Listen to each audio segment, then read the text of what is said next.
কিছুদিন আগে আমরা ঘুরতে গিয়েছিলাম দারিংবাড়ি। দারিংবাড়িকে বলা হয় উড়িষ্যার কাশ্মীর। এই জায়গাটা কিন্তু ভীষণ সুন্দর। আর দারিংবাড়ি থেকে বাই রোড আমরা সোজা চলে গিয়েছিলাম গোপালপুর। আর দারিংবাড়ি থেকে গোপালপুর যাওয়ার পথে রাস্তায় আমরা প্রথমেই দেখে নিয়েছিলাম পাইন ফরেস্ট, তারপর লাভার্স পয়েন্ট, তারপর তপ্তপানি হট স্প্রিং এবং দেবী পীঠ, কন্দুলি দেবী পীঠ এবং সবশেষে গিয়ে পৌঁছেছিলাম গোপালপুরে। আর গোপালপুরে দেখে নিয়েছিলাম গোপালপুর সমুদ্র সৈকত। দারিংবাড়ি থেকে ফেরার সময় আপনি কিন্তু জিরাং মনেস্ট্রি হয়েও গোপালপুর আসতে পারেন। এছাড়াও গোপালপুরে আপনি দেখে নিতে পারেন চিল্কা হ্রদের রম্ভা পয়েন্ট, তারাতারিণী মন্দির এবং ঋষিকোল্লা সমুদ্র সৈকত। আমরা আমাদের এই ট্রিপে এই জায়গাগুলো যাইনি, আমরা শুধুমাত্র পাইন বন, লাভার্স পয়েন্ট, তপ্তপানি হট স্প্রিং এবং মন্দির এবং গোপালপুর সমুদ্র সৈকত দেখেছিলাম। আর সেই ভ্রমণের অভিজ্ঞতা আপনাদের সঙ্গে শেয়ার করার জন্যই আমার আজকের এই ভিডিও। নমস্কার বন্ধুরা, আমার নাম রাজশ্রী আর আমার বাংলা ইউটিউব চ্যানেল পথে পথে ভ্রমণে আপনাদের সকলকে স্বাগতম। চলুন শুরু করা যাক।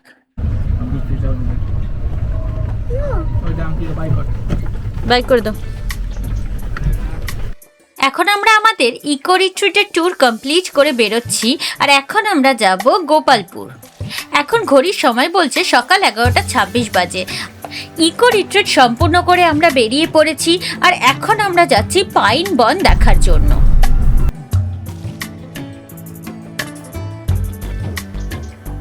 আমরা যে ইকো রিট্রিটে ছিলাম সেখান থেকে 3 কিলোমিটার দূরেই ছিল এই পাইন বন। আর আমার পিছনে আপনি যেটা দেখতে পাচ্ছেন সেটাই হলো এই পাইন বন। আর এর ঠিক অপোজিটে আছে সেই কফি গার্ডেন, যেখানে আমরা কাল গিয়েছিলাম। কাল ইকো রিট্রিট থেকে আমাদের সেখানে নিয়ে গেছিল, যেখানে দারিংবাড়ি ক্যাফে ছিল। আর আমরা ওখানে কফি খেয়েছিলাম। ওখানে আমরা কফি গাছ ছাড়াও গোলমরিচের গাছও দেখেছিলাম। এর ঠিক উল্টো দিকে রাস্তার ওপারে ওই জায়গাটা আছে। আর এখানে দাঁড়িয়ে আমরা মুগ্ধ হয়ে পাইন বনের সৌন্দর্য অনুধাবন করছিলাম। এই পাইন বন কিন্তু ছিল অভূতপূর্ব সুন্দর। নৃত্যপ্রেমী হয়ে আমি এত সুন্দর জায়গায় এসে নাচার লোভটা ছাড়তে পারিনি। সত্যি এই পাইন বনে ঘুরতে কিন্তু ভীষণ ভালো লাগছিল। আর পাইন বন ঘুরে আমরা আবার উল্টো দিকে, অর্থাৎ যেদিকে ইকো রিট্রিট ছিল সেই দিকেই যেতে লাগলাম লাভার্স পয়েন্ট যাওয়ার জন্য। পথে ইকো রিট্রিটটা ক্রস করলাম আমরা। এখন আমরা লাভার্স পয়েন্টের দিকে যাচ্ছি। সমুদ্র থেকে 2400 ফিট উপরে ছিলাম, এখন নামছি। পাহাড়ের উপর দিয়ে বয়ে চলা এই রাস্তাটা ছিল কিন্তু ভীষণ সুন্দর। দুদিকের পাহাড়ি দৃশ্য যাত্রাপথকে আরো সুন্দর করে তুলেছিল। কিন্তু এই রাস্তাটা কিন্তু একটু রিস্কিও ছিল। রাস্তাটা কখনো ডান দিকে কখনো বাঁ দিকে ঘুরে যাচ্ছিল। আর এখন আমরা ডান দিকে ঘুরলাম লাভার্স পয়েন্ট যাওয়ার জন্য। এখন আমরা পৌঁছে গেছি লাভার্স পয়েন্টের গেটে। এই সামনে এটাই হলো গেট। এখানে আপনাকে টিকিট কেটে তারপরে ভিতরে যেতে হবে। এটা পার্কিং ফিস বলতে পারেন। আমাদের গাড়ির জন্য পার্কিং ফিস বা এন্ট্রি ফিস যেটাই বলুন, সেটা নিয়েছিল 50 টাকা। এটাই হলো ওই স্লিপ। ওনারা স্লিপ দিয়ে দিলেন। তারপরে আমরা বেরিয়ে গেলাম লাভার্স পয়েন্ট যাওয়ার জন্য। এন্ট্রি করার আগে পর্যন্ত রাস্তাটা তাও একটু বাঁধানো ছিল, কিন্তু যেখান থেকে এন্ট্রি করলাম সেখান থেকে পুরোই মাটির রাস্তা শুরু হয়ে গেল। রাস্তাটা তো একে মাটির ছিল, তারপরে প্রচন্ড ভাঙাচোরা রাস্তা এবং প্রচন্ড সরু রাস্তা ছিল। এখানে কেবলমাত্র একটা গাড়ি যাওয়ার জন্য পারফেক্ট ছিল। দুটো গাড়ি এলে কিন্তু এখানে যথেষ্ট বিপদে পড়তে হচ্ছিল। মাটির রাস্তা হলো এই লাভার্স পয়েন্ট যাওয়ার রাস্তাটা কিন্তু ছিল ভীষণ সুন্দর। মাটির রাস্তা দিয়ে আমরা যাচ্ছিলাম আর আমাদের দুপাশে ছিল পাহাড় আর জঙ্গল। তবে এই রাস্তা কিন্তু আপনাকে একটু আস্তে আস্তে গাড়ি চালাতে হবে, কারণ রাস্তাটা মাটির এবং বিভিন্ন জায়গায় প্রচুর গর্তও ছিল এখানে। আর পাশে দেখুন পাহাড়টা দেখতে কি সুন্দর লাগছে। এখন আমরা পৌঁছে গেছি লাভার্স পয়েন্ট। দেখুন এখানে লেখা রয়েছে লাভার্স পয়েন্ট। প্রায় ভেঙে গেছে কিন্তু লাভার্স পয়েন্ট বোঝা যাচ্ছে। এই লাভার্স পয়েন্ট দারিংবাড়ির মূল শহর থেকে 13 কিলোমিটার দূরে অবস্থিত। জঙ্গল আর পাহাড়ের মধ্যে দিয়ে বইতে থাকা এই নদী এই জায়গাটাকে কিন্তু একটা আলাদা সৌন্দর্যের মাত্রা প্রদান করেছে। দোলুরি নদীর এই উপত্যকা কিন্তু প্রকৃতি প্রেমীদের ভীষণ ভালো লাগবে। এই উপত্যকায় কিন্তু প্রচুর মানুষ এসেছিলেন পিকনিক করতে। আর এখানে কিন্তু দুটো দোকানও ছিল। Kandhamal local products.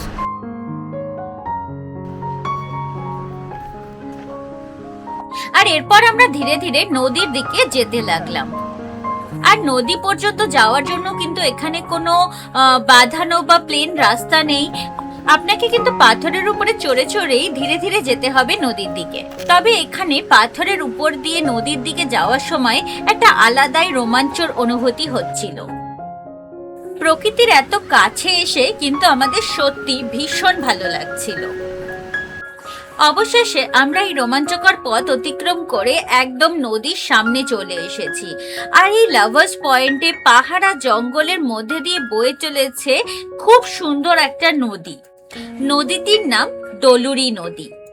সত্যি এই দলুরি নদীর উপত্যকায় দাঁড়িয়ে নদীটির সৌন্দর্য অনুধাবন করতে ভীষণ ভালো লাগছিল।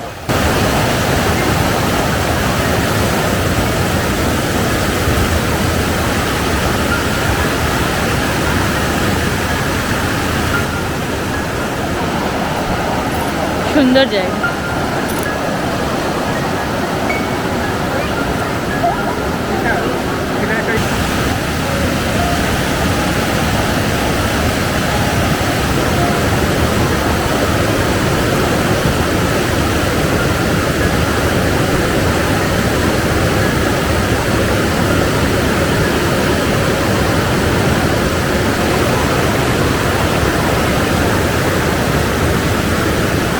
দলুরি নদীর এই উপত্যকায় আমরা বেশিক্ষণ থাকতে পারিনি, কারণ আমাদেরকে সেদিন যেতে হতো গোপালপুর। এখান থেকে গোপালপুর অনেকটা রাস্তা, তাই আমরা তাড়াতাড়ি বেরিয়ে পড়েছিলাম। কিন্তু এই নদীর উপত্যকাটা এতটাই সুন্দর যে এখানে সারা দিনও কাটানো যায়।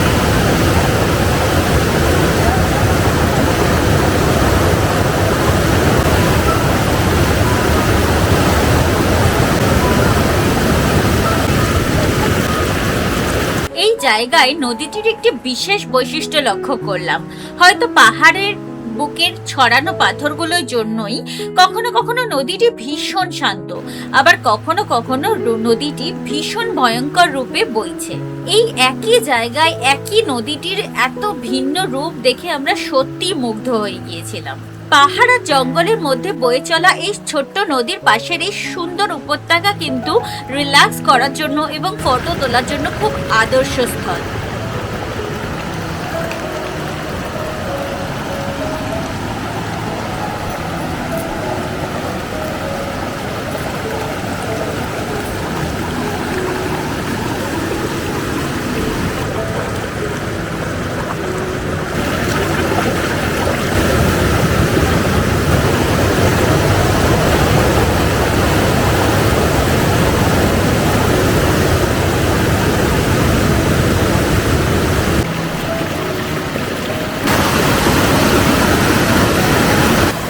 এখানে এসে ক্রমাগত বয়ে চলা এই নদীর ধারার সাথে মনও কিন্তু ভীষণ শান্ত হয়ে যায়। সত্যি এখানে এসে নদীর পাশে বসে থেকে কিন্তু ভীষণ শান্তি অনুভব করছিলাম। আমার তো এখানে শুধু ইচ্ছা করছিল চোখ বন্ধ করে নদীর পাশে বসে থাকি আর এই নদীর স্রোতের শব্দ শুনতে থাকি। এই জায়গাটার বিষয়ে আমি কিছু ব্যক্তিগত মতামত আপনাদের সঙ্গে শেয়ার করতে চাই। সত্যি কথা বলতে এখানে এই একটা ছোট্ট নদী থাকলেও জায়গাটা কিন্তু ভীষণ সুন্দর। দুপাশে পাহাড় জঙ্গল, মধ্যেখানে বইতে থাকা এত সুন্দর একটা নদী, তার স্রোত এবং চারপাশের উপত্যকা জায়গাটাকে কিন্তু একটা আলাদা সৌন্দর্যের মাত্রা প্রদান করেছে। এখানে প্রচুর মানুষ এসেছেন পিকনিক করতে। অবশ্যই এত সুন্দর জায়গায় তো সকলে আসতেই চাইবেন পিকনিক করার জন্য, কিন্তু সমস্যাটা তৈরি হয়েছে অন্য জায়গায়। এখানে যারা পিকনিক করতে এসেছেন বা আসছেন তারা কিন্তু প্লেট বা তারা যেগুলো ফেলে যাচ্ছেন তারা সেগুলো ডাস্টবিনে ফেলছেন না, তারা নদীর উপত্যকাতেই বা নদীতে ভাসিয়ে দিচ্ছেন বা পাথরের মাঝে মাঝে ফাঁকে ফাঁকে গুজে দিয়ে চলে যাচ্ছেন। এখানে দেখুন ডাস্টবিন আছে, প্রচুর ডাস্টবিন রাখা রয়েছে। এই নীল রঙের যতগুলো আপনি বালতির মতন দেখছেন এগুলো কিন্তু সমস্ত ডাস্টবিন। তা সত্ত্বেও দেখুন সকলে নিচে চারিদিকে এইভাবে প্লেটস গ্লাস সব ফেলে রেখেছে। আর এই জায়গাটা তো অনেকটা দূরে নদী থেকে, কিন্তু নদীর যেখানে বয়ে যাচ্ছে সেখানেও কিন্তু নদীতে আমি দেখছিলাম প্রচুর গ্লাস প্লেট ভেসে যাচ্ছে। পাথরগুলো যে রয়েছে তার ফাঁকে ফাঁকে সবাই পাতা গুজে রেখেছে, দেখতে কিন্তু ভীষণ খারাপ লাগছে। এত সুন্দর জায়গাটাকে কি আমরা একটু দায়িত্ব নিয়ে সুন্দর করে আরো সুন্দর করে সাজিয়ে রাখতে পারি না? পাহাড়, জঙ্গল, নদী মিলিয়ে জায়গাটা এত সুন্দর। আর সত্যি কথা বলতে দেখে সত্যি মনটা খারাপ হয়ে যাচ্ছে যে কি বাজে ভাবে সকলে প্লেট, গ্লাস, পাতা এ সমস্ত ফেলে রেখেছেন। দেখুন জায়গাটা কত খারাপ লাগছে দেখতে।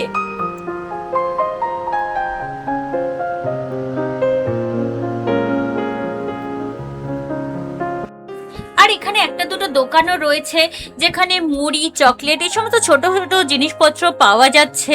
এছাড়া এখানকার লোকাল প্রোডাক্ট মানে কান্ধামালের স্থানীয় জিনিসপত্র, যেখানে এনারা যেটা স্থানীয়ভাবে এখানেই তৈরি করেন, যেরকম মশলা, এই সমস্ত জিনিসপত্র এখানে পাওয়া যাচ্ছিল।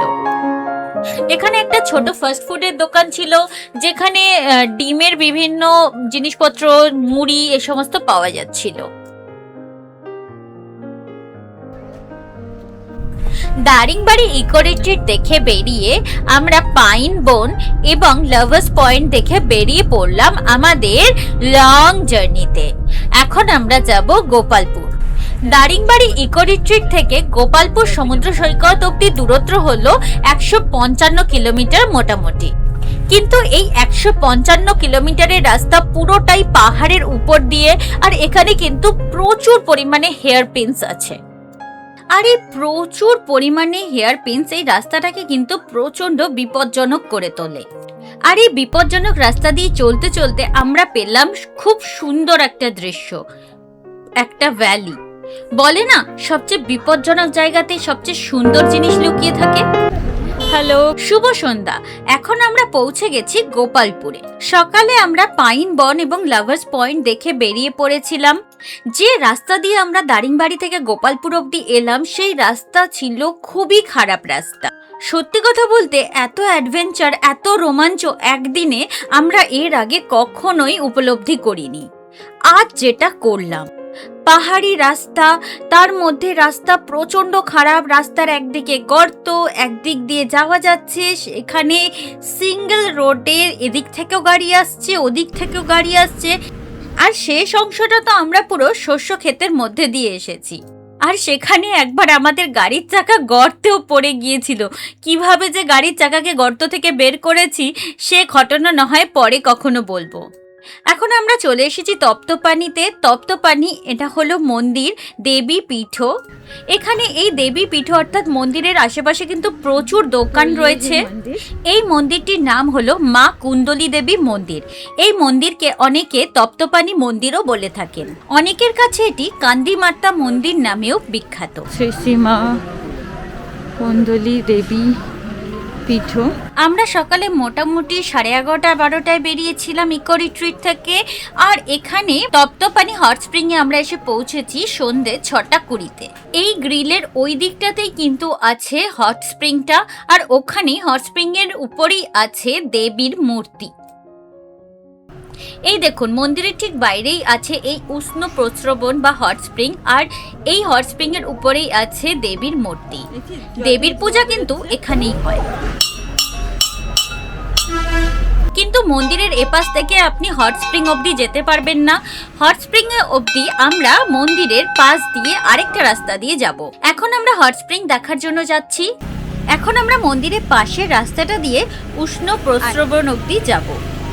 এখন আমরা মন্দিরের পাশ দিয়ে গিয়ে সেই জায়গায় যাব যেখানে উষ্ণ প্রস্রবণের মধ্যে দেবীর মূর্তি রয়েছে এবং যেখানে দেবীর পুজো হয়। এই হলো সেই জায়গা। এখানে দেখুন গরম ধোঁয়া উঠছে, অর্থাৎ এটি উষ্ণ প্রস্রবণ, আর সেখানেই দেবীর পুজো হচ্ছে। আর এর পেছন দিকটাই আছে সালফার ট্যাঙ্ক, যেখানে সকলে স্নান করেন। এবার আমরা মন্দিরের পিছনে চলে এসেছি। এখানে দেখুন সালফার ট্যাঙ্কস আছে, এটা হট স্প্রিং এরই অংশ। এই সালফার ট্যাঙ্কে লোকেরা স্নান করছেন। এখানকার মানুষেরা বিশ্বাস করেন এই সালফার ট্যাঙ্কে স্নান করলে অনেক রোগ দূর হয়, বিশেষত চর্মরোগ দূর হয়। এখন আমরা এই উষ্ণ প্রস্রবণের যে সালফার ট্যাঙ্কস অর্থাৎ যেখানে মানুষেরা স্নান করেন সেই জায়গায় দাঁড়িয়ে আছি।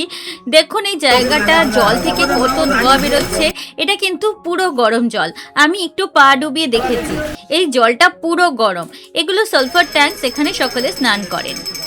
এখানকার স্থানীয় মানুষেরা কিন্তু এই জলটাকে পবিত্র জল মনে করেন। দেখুন এখানে দেবীর আরতি হচ্ছে, পূজারী এখানে পূজা করছিলেন। আমরা খুব সুন্দর টাইমে এই মন্দিরে এসে পৌঁছেছিলাম। এখানে এই সময় আরতি হচ্ছিল।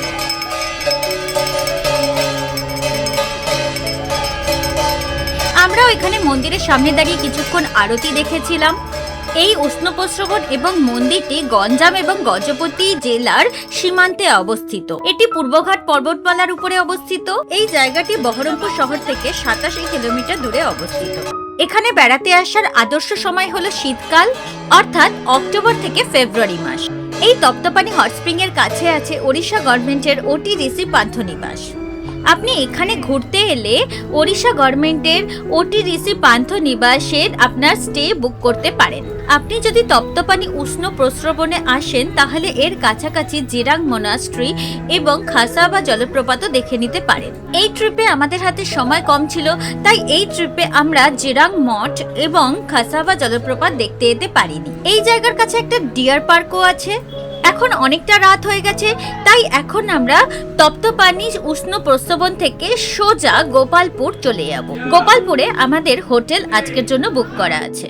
অবশেষে আমরা পৌঁছে গেছি গোপালপুরে। পৌঁছে প্রথমেই আমরা হোটেলে চেক ইন করে নিয়েছি এবং তারপর একটু সমুদ্রের ধারে ঘুরতে চলে এসেছি। আমরা মোটামুটি রাত 9টায় এসে পৌঁছেছি গোপালপুর। আমরা মোটামুটি সকালে 11:30টায় ইকো রিট্রিট থেকে বেরিয়ে গিয়েছিলাম, কিন্তু তারপরে আমরা পাইন বন, লাভার্স পয়েন্ট, তপ্তপানি হট স্প্রিং, মন্দির এই সব কিছু দেখে তারপরে গোপালপুর এসেছি। সেই জন্য আমাদের কিন্তু অনেকটা সময় লেগে গেছে গোপালপুর এসে পৌঁছতে। তবে সত্যি কথা বলতে রাত্রিবেলা এই পাহাড়ি রাস্তা দিয়ে গাড়ি চালাতে কিন্তু বেশ অসুবিধাই হচ্ছিল। দারিংবাড়ি থেকে গোপালপুর অবধি রাস্তাটা পুরোটা পাহাড়ি এবং রাস্তাটা কিন্তু যথেষ্ট খারাপ। আর এটা হলো গোপালপুর সমুদ্র সৈকত। এখানে দেখুন কত দোকান, আর ওটা হলো লাইট হাউস। ওরই পিছন দিকে কিন্তু আমাদের হোটেলটা রয়েছে। আর এই দিকে আমি আপনাদেরকে সমুদ্র সৈকতটা দেখাচ্ছি। দেখুন সামনে সমুদ্র।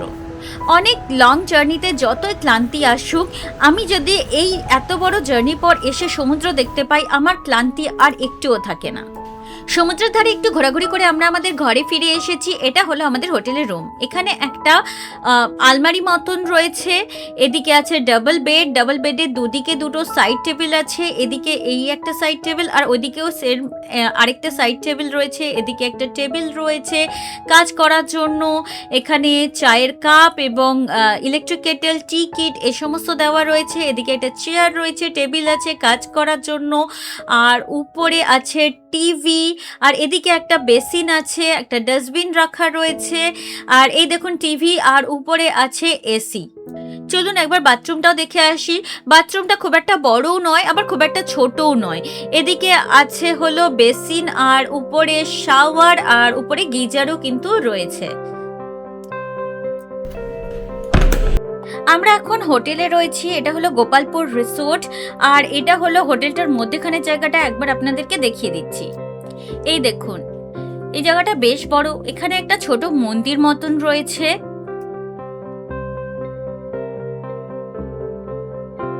এদিকে সিঁড়ি আছে, দোতলাতেও কিন্তু অনেক ঘর আছে।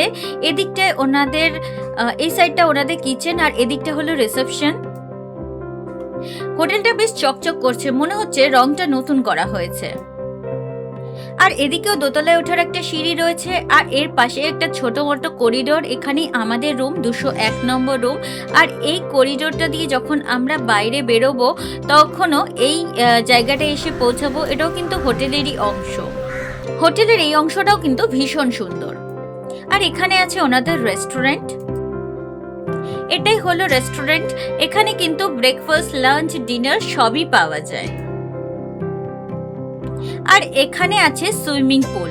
এটা বড়দের জন্য, আর ওইদিকে আরেকটা আছে ছোটদের জন্য। আর এটা হলো বাচ্চাদের সুইমিং পুল।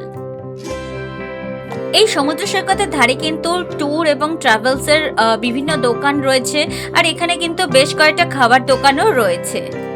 আর এখন আমরা একটু ব্রেকফাস্ট করে চলে এসেছি সমুদ্রের ধারে। দেখুন সকালবেলা সমুদ্রটা কি সুন্দর লাগছে। রাত্রিবেলা কিন্তু সমুদ্রের সৌন্দর্য অতটা বোঝা যাচ্ছিল না। আমাদের হোটেলে কিন্তু কোনো সি ফেসিং রুম নেই। অর্থাৎ আমাদের হোটেল থেকে সোজাসুজি সমুদ্র দেখা যায় না। আর এই সমুদ্র সৈকতে কিন্তু অনেক দোকান খুলে গেছে, কিন্তু খাবার দোকান কিন্তু এখানে একটাও নেই। সবকটাই কিন্তু ঘর সাজানোর জিনিসের দোকান। সমুদ্রের ঝিনুক এবং আরো বিভিন্ন উপকরণ দিয়ে তৈরি হস্তশিল্প সামগ্রী এখানে বিক্রি হচ্ছিল। এছাড়াও বিভিন্ন রকমের খেলনা এবং ঘরে ব্যবহার করার বিভিন্ন জিনিসপত্র বিক্রি হচ্ছিল। দারিংবাড়ি থেকে গোপালপুর আসার এই ভিডিও আমি এখানেই সমাপ্ত করছি। আপনি জানাবেন ভিডিওটি আপনার কেমন লাগলো। যদি ভিডিওটি ভালো লেগে থাকে তাহলে ভিডিওটিকে অবশ্যই একটি লাইক করবেন এবং ভিডিওটি নিজেদের ফ্যামিলি মেম্বার এবং বন্ধু বান্ধবের সাথে শেয়ার করবেন। এবং এই ধরনের ভিডিও আরো দেখার জন্য চ্যানেলটিকে অবশ্যই সাবস্ক্রাইব করবেন এবং সাবস্ক্রাইব করার সময় বেল আইকনটা অবশ্যই প্রেস করবেন, তাতে আমি যখনই কোনো ভিডিও আপলোড করবো তার ইনস্ট্যান্ট নোটিফিকেশন আপনার কাছে পৌঁছে যাবে। আপনাদের সকলকে অসংখ্য ধন্যবাদ ভিডিওটি দেখার জন্য।